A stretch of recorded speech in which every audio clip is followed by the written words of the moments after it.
और इससे आगे हम निकलते हैं तो टेनस एल्बो पे आ जाते हैं। ये कोनी पे जब सबसे ज़्यादा जो काम है वो रूटा का है।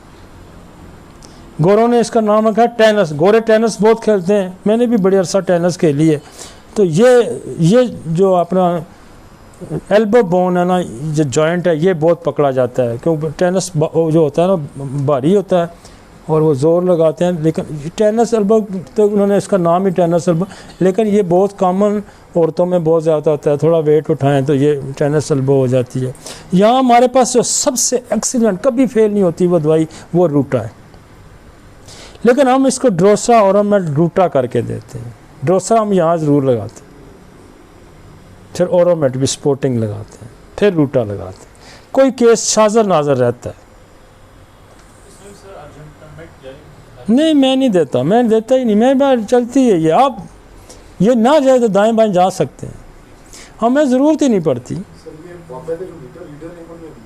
हाँ, ये रूटा कभी नाकाम नहीं करेगी आपको।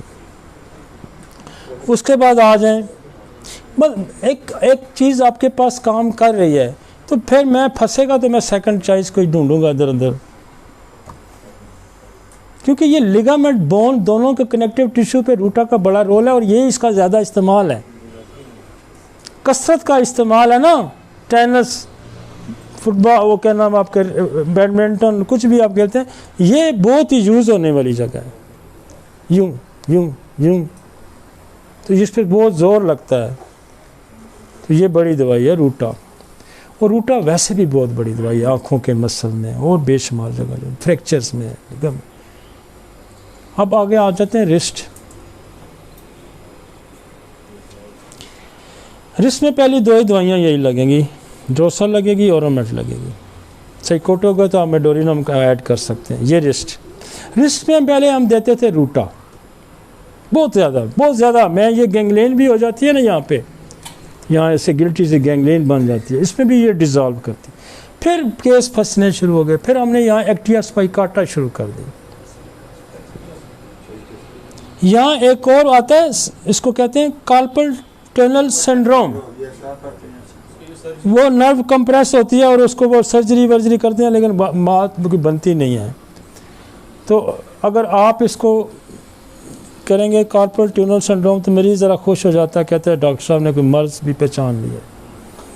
ठीक है ना, कार्पल ट्यूनल सिंड्रोम। वो क्या मेरे, ओ जी आपको तो कार्पल ट्यूनल सिंड्रोम है। ओ जी, अच्छा। ये मैं गया था, उसने भी यही बताया था। तो थोड़ा सा आपकी जो है ना उसमें इजाफा हो जाता है कि यार ये भी पहचानते हैं कि कार्पल ट्यूनल। बेशक आप रिस्क को ही डील करेंगे, लेकिन ये नोट कर दें, यहाँ ये होता है कार्पल ट्यूनल सिंड्रोम। और ऑर्थोपेडिक के पास जाएंगे तो हाँ बहुत है, ये बहुत है। औरतों में बहुत ज़्यादा, मर्दों की निस्बत। औरतें चमचा बहुत लगाती हैं तो उसकी वजह से एक्टिया स्पाइकाटा। फिर एक्टिया स्पाइकाटा अभी मेरे पास बहुत जल्दी। फिर पिछले दिनों कोई साल पहले की बात है तो डॉक्टर तारा कहने लगा यार मेरे पास यहाँ मैक्रोटीनम बड़ा इस्तेमाल होती है। मैक्रोटीनम MACHROTINUM,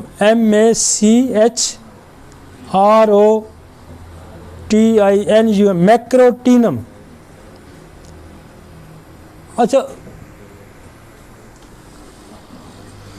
मैंने उस दिन भी डॉक्टर तारा को कहा, मैंने कहा यार इसको मैंने ऐसा फिट किया ना, ये अब ज़्यादा तुम्हारे से ज़्यादा मैं रिजल्ट ले लूँ। वो कहता क्यों? मैंने कहा इसके पीछे मैंने ड्रोसरा मेडोरिनम लिखाई है।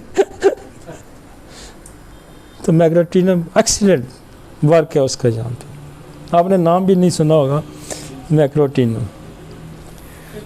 तो 3 दवाइयाँ जहाँ यूज़ होती हैं, रूटा, एक्टिया स्पाइकाटा और मैक्रोटीनम।